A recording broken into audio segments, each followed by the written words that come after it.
You're listening to the Huddle Up Podcast with Chad Jensen and Zack Kelberman.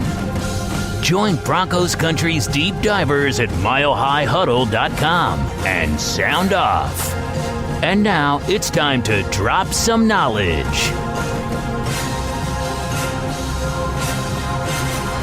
Welcome in, everybody, to the Huddle Up Podcast, presented as always by Mile High Huddle and 24/7 Sports, powered by Overtime Media. I'm your host, Chad Jensen, and with me, as always, is your Denver Broncos reporter for 24/7 Sports. He is Zack Kelberman. Zack, we've been teasing this for a while, but we're finally going to dive in, kind of deep dive for our listeners on the Broncos 2019 schedule. Yeah, there's a lot to talk about here. It's not the easiest docket. I don't think the NFL did the Broncos any favors with this schedule. But they have enough coaching and I think talent to overcome it. But there's certain blocks that we're going to talk about here, Chad, that just make it absolutely insane for them. Yeah. Yep, it's going to be a heck of a year for the Broncos. I mean, well, we'll save the analysis for going through this. We'll go through each quarter of the season, give you our analysis. That's what we're going to do today. And then at the end, maybe we can kind of whip together a prediction, each of us, for what we expect to see.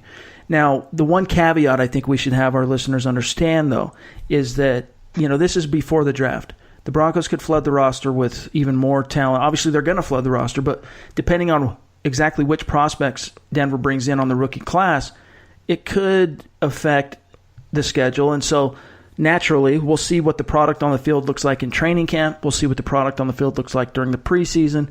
And then on the doorstep of the regular season, we'll go through again and probably lay out another prediction. Don't you think, Zach? Yeah, for right now, we can lay out what we know based on the players the Broncos have and the opponents as we know them. And then, like you said, as we get closer, we'll go through it again. We'll see if it changes. Yeah, I'm looking forward to it. It's going to be a fun episode today. First, a couple of quick matters of business. Just make sure you're following the show on Twitter at HuddleUpPod. Also, some of you probably saw my tweet. Some of you probably missed it, but we are in the final stretch of our run-up to our goal for getting 200 reviews on iTunes before the NFL draft.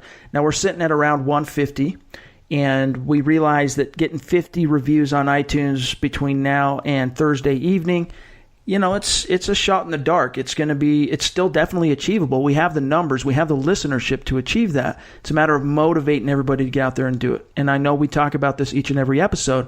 So Zach and I decided to try a little bit different tack. You guys have been doing great, by the way. You're doing great. We're just trying to reach that goal as best we can before the draft. So here's what we're going to do. We are going to, on Friday evening, Zach and I are going to announce the best review, most creative review that we liked the most on iTunes. And that person, that fan, that listener of the show is going to get a piece of Mile High Huddle swag sent to them. It's a hat. It's a badass hat. Cool hat. Broncos colors, Mile High Huddle logo. We're going to send that out to the best review on iTunes between now and Friday. So take care of business. It's not hard to do. Find the show on iTunes, scroll down, leave a review, 1 or 2 sentences, whatever. Make it creative. Give us that 5-star rating. We'll go through and decide which one it's going to be in terms of the giveaway. And we will announce that Friday evening. Now, that'll be on a podcast for your listening pleasure on Saturday. So go take care of that. All right, Zach. So let's go through the schedule here. The Broncos, we'll go quarter by quarter of this season, right? 16 games. We'll go quarter by quarter, 4 games blocks here. And the way this thing opens up for Denver, week 1, they're on Monday Night Football, nationally televised. They're the second televised game on Monday Night Football that evening, kicking off at 8:20 Mountain Time, which is brutal for you, Zach, on East Coast time, kicking off at 8:20 in the evening. So the Raiders, week 2 is Denver's home opener against the former Vic Fangio's former team, the Chicago Bears. So we'll see how the Raiders game shakes out. They split with the Raiders last year. That'll be a hard-fought game, I'm sure. But the Bears were a playoff team that made it to the divisional round and got bounced, obviously. But that's going to be a tough one. The next game, the Broncos go on the road to face Aaron Rodgers and the Green Bay Packers. And then they wrap up that quarter of the season at home again versus Nick Foles, and the Jacksonville Jaguars. So they start on the road, home, on the road, home to finish that quarter of the season. Now, Zach, we'll go through, we can deep dive on each one of these games as much as we need to, but what jumps out to you on that early slate of games on the first quarter of the schedule?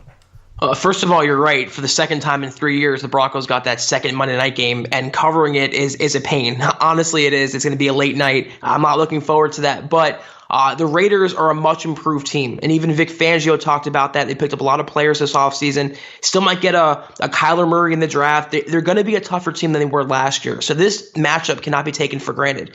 It's almost, to me, Chad, a must-win considering they come on to play the Bears. That's going to be a hard-fought game. Then they go to Green Bay to face Aaron Rodgers and the Packers. That's not going to be easy either. So you might be looking at 0-3 in the face starting the season. To me, week one, if there is a must-win, it definitely is that game. Set the tone, boost morale, defeat a divisional rival, and really send a message to the rest of the NFL they're going to be competitive this year. Yeah. I mean, that Raiders game, so much depends, in my eyes, on what they do with those 3 first-round picks they have this year. Yeah. Because if they end up just hitting it out of the park with Mike Mayock, I mean, I didn't have much faith in Gruden's draft acumen in last year. I think his premium round picks were left a lot to be desired. I mean, Colton Miller, first tackle off the board, it was questionable to say the least. And that rookie class just didn't do much to help the Raiders last year, which is one of the reasons why they struggled so much. They showed some signs of life down the stretch, which is what Broncos fans probably remember most, because even though Denver beat Oakland early in the season, they lost on the road to Oakland late in the season. So much depends on what they're able to do in this draft. But I agree with you. If you're looking at, on that first quarter of the schedule, the gimme games, so to speak, the let's just call them better than 50-50 odds games. The ones you have to have. Yeah, I mean, that's one of those, and it's a divisional game, right? Yeah. So it really stacks up. If you want to make a run in your division this year, you can't lose to John Gruden and the Raiders, even though it's on the road to open the season. So my silver lining in this is that this is a different team. It's a veteran coach, veteran coaching staff with the exception of Rich Scangarello as offensive coordinator. And you've got a veteran quarterback who is no stranger to winning on the road. So, we can talk about some of the reasons that, for example, my partner here, Zach, has skeptical feelings toward the Joe Flacco trade. But one thing you can't deny is that he brings over a decade's worth of starting experience to the table, and he can win on the road. I mean, he has the most road playoff victories for a quarterback in NFL history, which is saying something. I mean, that's surprising. That's one thing that's so crazy about Joe Flacco, Zach, is he has some of these very distinguished statistical milestones and things that he's accomplished as a quarterback, including being a Super Bowl MVP, and yet homeboy's never even been to the Pro Bowl. It speaks more, I think, to the team around him than him himself. I mean, he has a 4,000-yard season on his resume. He has the talent. He's won on the NFL's biggest stage, so I don't think going into Oakland in week one is going to be too daunting for him. But they have to come out. It's going to be tough. It's the first game under Fangio, the first game with the new offense. So many new moving parts, Chad. I think as the season goes on, they'll grow more cohesive. But week one on the road in the black hole, it's not the easiest setup by the NFL, regardless of how you slice it. All the Broncos' new players, they'll be in contention for that game. And I think they'll have a good chance to win it. It's just you could have had better gimme games in week one. I guess that's my point. Right. And then to go and face 2 NFC North foes in consecutive weeks in week 2 and week 3, obviously that Bears game is going to have a storyline or an emotional significance with Vic Fangio, of course. That won't be an easy game. But, of all the teams last year that made the playoffs, Zach, the Chicago Bears are one of those who I think are the most likely to go from first to worst. They won the NFC North last year. They went 12-4. It would not surprise me to see them kind of suffer a slump in the third year, I believe it is, of Mitchell Trubisky's career. With Fangio leaving, and even though you still got so many stacked players on that defense, Callahan's gone, Adrian Amos is gone, you got Chuck Pagano coming in for the first time, and even though he's an experienced veteran defensive coordinator, they're changing schemes. You go from Fangio's 4-3 under to a pure kind of 3-4 attacking defense from Chuck Pagano. So there's going to be some acclimation there. It's going to take some time for that to fully come together on the defensive side of the ball. And what we learned offensively I mean, they traded away their best running back, I thought, anyway. Jordan Howard's gone. And you take away the defense from being just a formidable strength, like an obvious tip of the spear for that team. Even though you still got Khalil Mack, even though you still got Roquan Smith, you got Danny Trevathan, there's so many pieces still there. I'm just not sure that defense is going to be anywhere near as good as it was under Fangio. So that's one to circle, though, for sure. I can definitely see the Chicago regressing back to the mean this year. I do not like the Pagano addition at all, and replacing Fangio with Pagano is like going from Wade Phillips to Vance Joseph. I don't like that move. I think the defense will take a step back, though I do think the offense will take a step forward. Trubisky has shown great strides with Matt Nagy. They have some offensive weapons there. It could pose a problem. I like the fact that the game is in Denver, though. It should give Fangio a little more of an advantage there. But Khalil Mack, Chad, on the edge versus Joe Flacco, who can't move in the pocket, that scares me. If that gets away from them, it has the potential to be a nightmare. One tip of feather in Fangio's cap, too, is he practiced against Matt Nagy's offense, and he knows Mitchell Trubisky for 2 years, going through OTAs and training camp with him for 2 seasons. So he's going to have a little bit of an advantage in terms of just that experience, coaching and going against and Nagy's unit in training camp especially. But vice versa, too. Yeah, that's true. But I'll take the guy that's got 2 decades of coordinated experience over a guy like Nagy, who's honestly as exciting and talented and gifted as he is as a coach, is still really just getting his foot in the door with regard to. I mean, you compare his resume, even though he's a head coach, Fangio's now a head coach. You compare those resumes. I mean, it's like trying to outsmart Grandpa on the chessboard. It's not going to happen. It's not going to go over too well.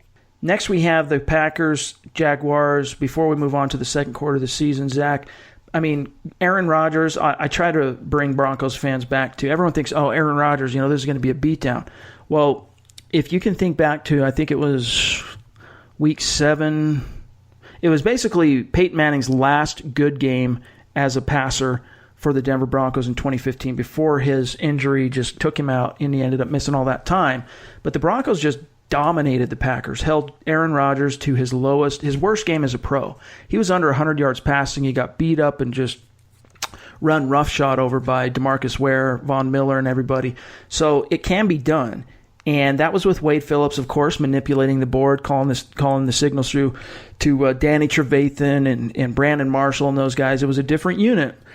If this defense can be as good as it has the potential to be under Vic Fangio, even though it's on the road in Green Bay, I could see this being a lot more competitive than maybe some might be thinking this, early in the offseason. And then Jacksonville, Zach, who knows what the heck the Jacksonville Jaguars are going to look like next year. At least the Green Bay game, it's not in like December when it's going to be icy cold and snowing, so they get them at a good time. The Jacksonville game, to me, that's a gimme game. I don't believe in Nick Foles. I don't think he'll be as good anyway as he was in Philly and Jacksonville. They're going to be a middling team this year. That's a game the Broncos have to have, as we're going to talk about in just a second. They have a brutal stretch starting week 5, so they have to have that Jacksonville game. And preferably, if they can spring an upset in Green Bay, obviously it just gives them more momentum. I mean, honestly, if the I think the best case scenario for the first quarter is 3-1. That's the absolute most optimistic. More reasonable, I think, is a 2-2. Like if the Broncos can come out of that first quarter at 2-2, and both those wins are in conference and division, so they beat the Raiders and the Jags, but maybe lose to the Packers and Bears. Yeah, that's a good point. It's not ideal, 2-2 is not anything to write home about. But it actually might set up okay for them. Let's go into the second quarter here. As you intimated, you got a brutal stretch of games, starting with going on the road in Week 5 to face the LA Chargers, which, oddly enough, the Broncos beat the Chargers on the road last year. Then at home for the Tennessee Titans, and then another home game. So back-to-back home games for the Broncos, but this time against the Kansas City Chiefs. That's going to be a Thursday night game, of course, nationally televised on NFL Network. And then the last game in this quarter is on the road to face Andrew Luck in the Indianapolis Colts. So what jumps out to you on this stretch of games, Zach? A lot of good quarterbacks they're going to face. Rivers, Mariota, Mahomes, and Andrew Luck. It's not going to be easy. At least 2 of those games are at home, though, and they're kind of back-to-back, and they kind of bookend the away games. It's tough. This is going to be a stretch where if they go any more than 2-2, a giant, massive, overwhelming success for them. The Tennessee game, to me, jumps out as the easiest of the bunch. I don't really have faith in Mike Vrabel there and over in Tennessee, but that the Chargers, you got the Chiefs, those are divisional games. I think the Colts are going to be really good this year again. That's going to be tough at Indy. Chiefs are never going to be easy in prime time. It's just tough, Chad. I mean, 2-2 at best there, I think. I mean, going back to the silver lining outlook, the one thing is the Kansas City Chiefs, the Broncos were one wide sailing pass to Demaryius Thomas away from beating the Chiefs in Denver last year. And so I think, I mean, you look at what Vic Fangio, everyone thinks back to that crazy Monday night game, the Rams and Chiefs last year, that they scored whatever it was. They each, I think, eclipsed 50 points, if I'm not mistaken. I mean, that was an insane game. Well, Vic Fangio put the kibosh on Sean McVay's LA Rams later on that year. Held him to the lowest scoring output in the Sean McVay era in LA, 6 points. And the Bears beat him, I think it was 15-6. So he hasn't yet had a chance, Fangio, to square off from an X's and O's perspective with Patrick Mahomes. This will be his first shot. And I don't think you're going to see Mahomes just go nuts on the Broncos from a scoring perspective or a total yards perspective. I think this is going to be a lot harder fought game than maybe fans are realizing. Everyone's trying to just shower with Mahomes, and justifiably so. 50 touchdowns, stud, right? League MVP, and deservedly so. He's a phenomenal player. But this is where I think you're going to start to see that there's a new sheriff in town and that the Denver Broncos are on the right path. This might not be 2019, the season in which everything turns in terms of the Broncos all of a sudden challenging for world championships. But this is a season, I think, where they're able to kind of plant their flag in the ground and let everyone know, Zach, that there's a new era in Denver. And Vic Fangio, he's capable, he's confident, he's got this defense playing at a high level. And by this point, week 7, that's about where you want to see your defense start to hit its stride. Yeah, and even Fangio himself said, pack your defense for the second half of the season. And who knows, maybe the Chiefs won't be the same. Maybe Tyreek Hill is suspended. Maybe he's cut. They are for sure capable of upsetting them. If they could do it last year or come within a snap of doing that, they could do it this year, certainly. I just think, based on what we know right now, I got to give Kansas City the benefit of the doubt a little bit. I just think, for sure, all these games consecutively, it's just brutal to me. The Chargers, notwithstanding obviously just how balanced and deep their roster is, you never know what to expect from a Chargers team. Like, that's another team I wouldn't be surprised to see them regress this year. Not necessarily double-digit losses or anything like that, but going from a 12-4 type of season last year to like 8-8, 9-7. It wouldn't surprise me to see the Chargers, because they're just the type of team that can't get out of their own way sometimes. Yeah. And Phillip Rivers, as great as he is as a quarterback, and I do believe he's one of the greats of this era, he's just has this weird penchant for just kind of stepping on his own you-know-what in weird points in the game when he should be clutch. Like, there's just something off about Phillip Rivers when he plays the Broncos anyway. I think the Broncos can beat the Chargers on the road. I think the Broncos can beat the Tennessee Titans at home. Now, the Chargers game, obviously, Broncos will not be favored to win that game. I think that's a game they can upset, though. Tennessee Titans, I have never been a believer in Marcus Mariota. I know he beat Denver in 2017, which was the worst Broncos team that has ever existed under John Elway as a front office czar. Vance Joseph's maiden season as a head coach. I'm not a believer in Mariota personally. I think that's a game that Fangio lays the smackdown on that quarterback. Then you got the Chiefs week 7. That I think also they won't be obviously favored, the Broncos. I do think they can upset the Chiefs. And then that last game at the Colts, the Broncos just simply have a difficult time winning in Indianapolis, and I don't think that's going to change this year. I actually think that the Broncos could blow out the Titans. I could definitely see that happening. And to your point about the Chargers, though, I just happen to think that as long as you have a franchise quarterback like Phillip Rivers, a roster that's stacked from top to bottom on offense and defense, and a very well-coached team. So they're always going to be a thorn on the Broncos side, and they're always going to play them tough. No doubt. All right, so that takes care of the second quarter. We move into the third quarter of the season, and it opens up with a home game against Baker Mayfield and the Cleveland Browns, followed by the bye. So this is where the Broncos get to lick their wounds in Week 10, hopefully get healthy, bring a few more things to the table offensively, defensively, and try and come out of that on firing on all cylinders, going on the road, this is where it just really gets gnarly. They go on the road coming out of the bye, 2 games consecutively at Minnesota in Week 11, and then at the Buffalo Bills in Week 12, and then they close out the 4th game of the 3rd quarter at home against the LA Chargers. First of all, everyone is going to want to watch that Browns game, including myself with Baker Mayfield and Odell Beckham. It's at Mile High. That game's going to be pretty lit. After that bye week, though, they have to pack their defense. They have to pack their sleep aids. I mean, 4 of their games after the bye are 11 a.m. kickoffs locally. Yep. 2 in a row, Week 11 and Week 12. I mean, that's not the greatest set of circumstances. The Broncos never do well in Buffalo. Everyone remembers the Tyrod Taylor with the Von Miller thing a couple years ago. Yep. It's not going to be easy. That Vikings game, though, Chad, that doesn't really scare me. I'm not too scared of Kirk Cousins and Gary Kubiak teaming up. But after the Browns and that bye, they got to really, really focus because they do not play well in early kickoffs. They have a lot of them. Yeah. And that's going to be another one of the emotional / storyline games to circle on the schedule. Fangio squaring off against Kubiak. They couldn't come to an accord and figure out a way to stay married in Denver. They split Fangio and Kubiak. So even though you're not going to see Kubiak on the field with a headset on, my guess is he's going to be a guy up in the booth on game days, calling down signals and what he's seeing to the offensive coordinator on the field. But it'll be built up, and I'm sure we're going to have a lot of, in terms of content, previewing that game, that's going to focus on the whole Fangio versus Kubiak aspect. But, this is one of those opponents, Zach, where I could see them going from a worst to first situation. The Minnesota Vikings, obviously, the year before, with Case Keenum, were 1 game away from the Super Bowl. And then they just completely crapped the bed last year, regress with Kirk Cousins, which I've been trying to tell people. There's no such thing as a free agent franchise quarterback, and he's proven that. But who knows? Maybe Kubiak can come in. His best seasons were when he had Sean McVay as his coordinator there in Washington, the West Coast offense. He was drafted by Mike Shanahan, obviously, back in 2012. So maybe you can find some kind of way to elevate Kirk Cousins and get that running game going. And if the defense can kind of bounce back from a sort of average season last year under Mike Zimmer, which I have full faith that they can, Zach. I'm actually a huge Mike Zimmer fan.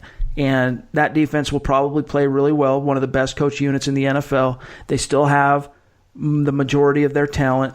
That Vikings game, to me, I think I fear that one a little bit more than you. And that Bills game, who knows? I mean, I think that Bills game is going to come down to, does Josh Allen take the next step, Zach? I think we differ in opinion on Minnesota. I like their defense. I like Zimmer. I don't have any faith in that offense. They go away from the run too much with Dalvin Cook. He's too injury prone. I don't know. I think even though it's in Minnesota and it's an early game, Denver should do well there. Buffalo, Josh Allen's not scary for me. Von Miller should have a couple sacks in that game. Bradley Chubb too. To me, though, like I said, it's just the early kickoffs, and it's the psychological aspect. For a first-time head coach, a new coaching staff, an older quarterback, I just wonder how they'll be prepared for that. And that will know the difference between Vance Joseph and Vic Fangio, the preparedness and how they come out in those early afternoon kickoffs. Okay. We still have the final quarter of the season to dive into, plus a prediction of sorts to close out this episode. But first, you guys, we got to take a quick break. We'll be right back. This is the Overtime Podcast Network. All right, Zach, so let's take a look at the final stretch of this season. Week 14, the Broncos are on the road again, facing the Houston Texans, Deshaun Watson, a team that was in the playoffs last year, and in fairness, a team the Broncos should have beat last season. With Case Keenum and Vance Joseph, that should have been a win. In Denver, though, this game's going to be in Houston. Then it's followed by the away game at Arrowhead. Patrick Mahomes next up on the schedule in Week 15. Then home again against the Lions, and home to close out the season, 2 consecutive home games. Of course, this last one, the Oakland Raiders. So to me, and I'll serve this over to you, Zach, the silver lining here is that if the Broncos heading into the final quarter of the season, so down the stretch, if they are hovering around 500 or slightly above 500, this is where they can really close the distance, because even though they have 2 playoff teams from last year in that final quarter, the final 2 games are back-to-back home games against teams that did not make the playoffs. So it sets up pretty well for a team trying to, compete for the wild card. And if you are by some chance in the conversation for the division, you got 2 division games in the final quarter. Yeah, and I think the Broncos, and if they're in contention, they will kick the crap out of the Lions. I am not a fan of them at all. I think Patricia's an awful coach. They have no problem with that game. And the Raiders, they close out at home, too. That's also a positive for Denver against a lesser team after playing just a brutal stretch this year. But again, Chad, week 14 and 15, 2 road games, 2 11 a.m. kickoffs.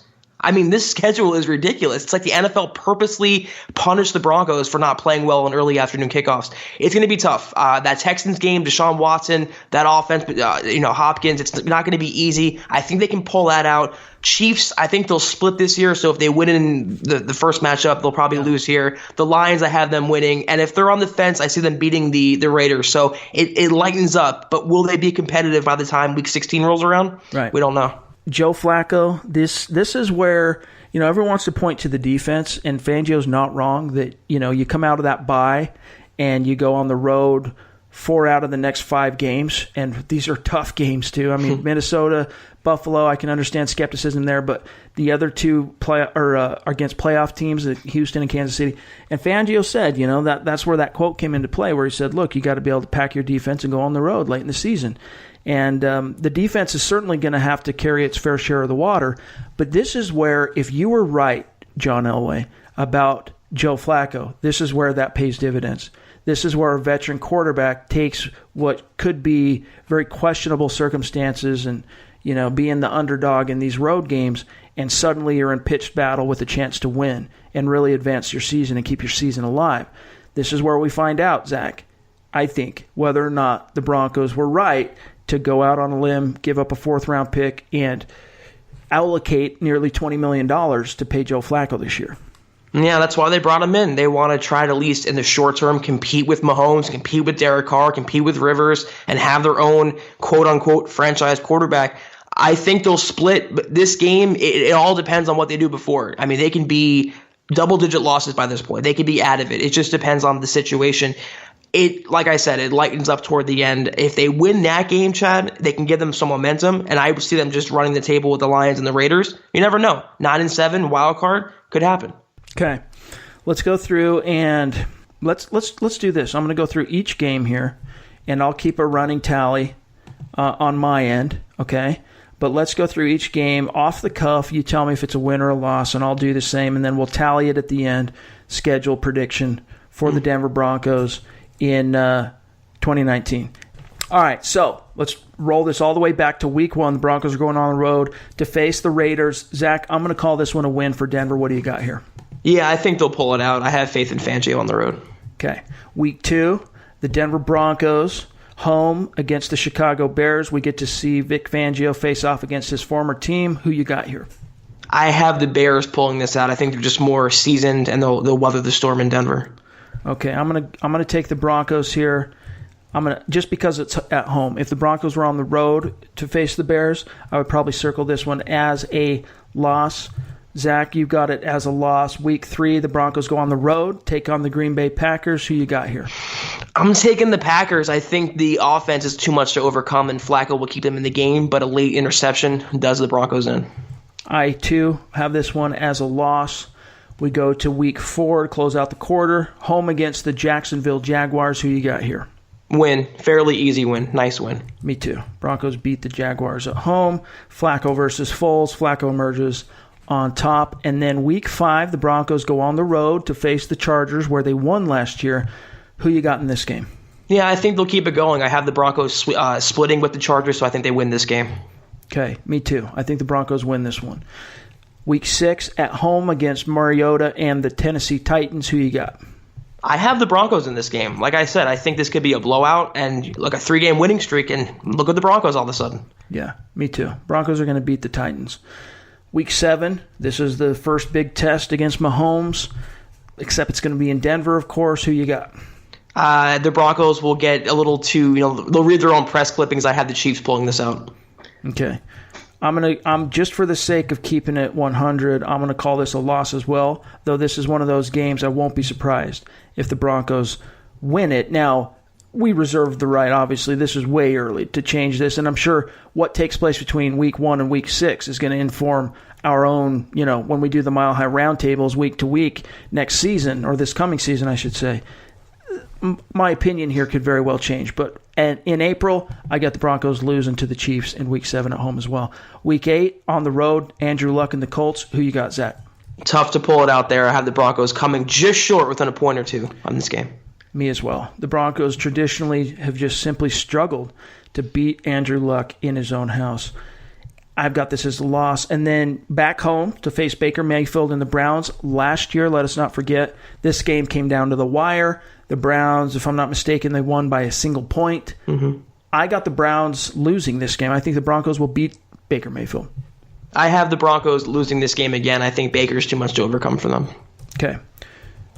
All right, I'm keeping a tally here. We'll do it at the end. Then week 10 bye, licking the wounds, come out, go on the road to face Kirk Cousins and the Vikings. Who you got? Win, Denver. Okay. I've got this one as a win. I'm going to take this one as a loss. I think the Broncos lose. You've got it as a win. Week 11. Then week 12, the Buffalo Bills. Who you got?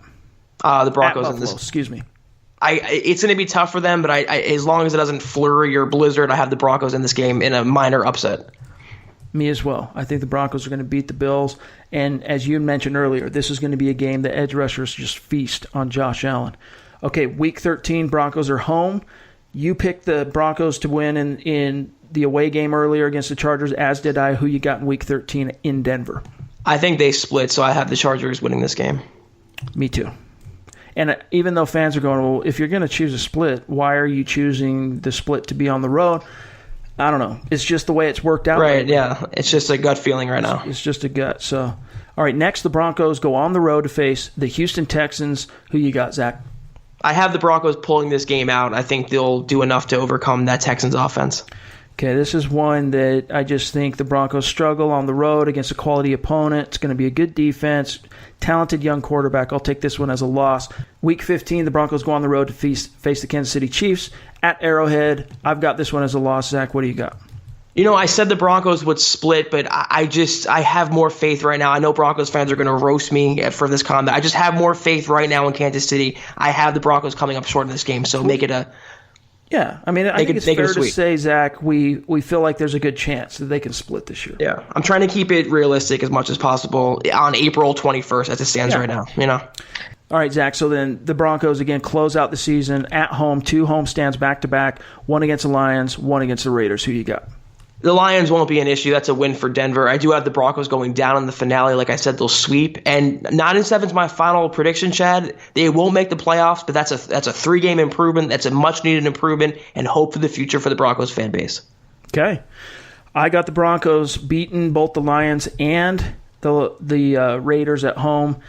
And so we're both end up at 9-7. And so it's kind of interesting to see we got there in different ways. I think that's a reasonable projection at this point. It's probably optimistic, but I still think it's within the realm of the possible, Zach. It's still within the realm of the reasonable. And if you look at it like, hey, if one or two of these games, like against the Chiefs, if they can win one of those games, they get to 10.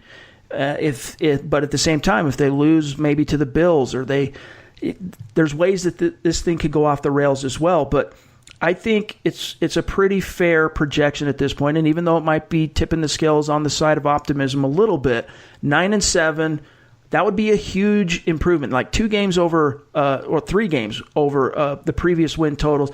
That would be huge, Zach. Yeah, and it's April. Now is the time for optimism. So a 9-7 record prediction, as long as you're predicting the Broncos to go, 15-1 here, it wouldn't be that far off the course. The Broncos will be better this year in the win column by virtue of better coaching alone. I could see 8-8 for sure. I can see 9-7 easily. I don't see 10-6, but you would take any Broncos fan with a first-time head coach and all these new moving parts and Joe Flacco, 9-7, and to build for the long term, I think any Broncos fan would accept that. Absolutely. So we'll circle back to the schedule again once we get through camp, once we get through the preseason, and we have a lot more information with which to not only judge the Broncos but also their opponents, right? We'll get to see how teams are looking in the preseason, if there's any injuries around the league, and things like that. So we'll circle back to the schedule again late this summer. But in the meantime, that's going to do it for today's episode of the Huddle Up Podcast. Don't forget to go leave your creative review on iTunes, you guys. We're going to give away a Mile High Huddle hat. It's rad. It's orange. It's got Broncos colors. It's got the Mile High Huddle logo. Zach and I, after the draft, we're going to get some actual Huddle Up Podcast merch made up, and we'll find creative ways to give that away as well to our great listeners. So if you want to get one of those hats shipped to you on Saturday, get out there and leave your creative review on iTunes. Make sure you're following the show on Twitter at HuddleUpPod. You can find Zach on Twitter at Kelberman247, myself at Chad N. Jensen. Stay tuned. We'll be back tomorrow, Tuesday, to break down John Elway's pre-draft press conference. For Zach Kelberman, I'm Chad Jensen. We'll talk to you soon.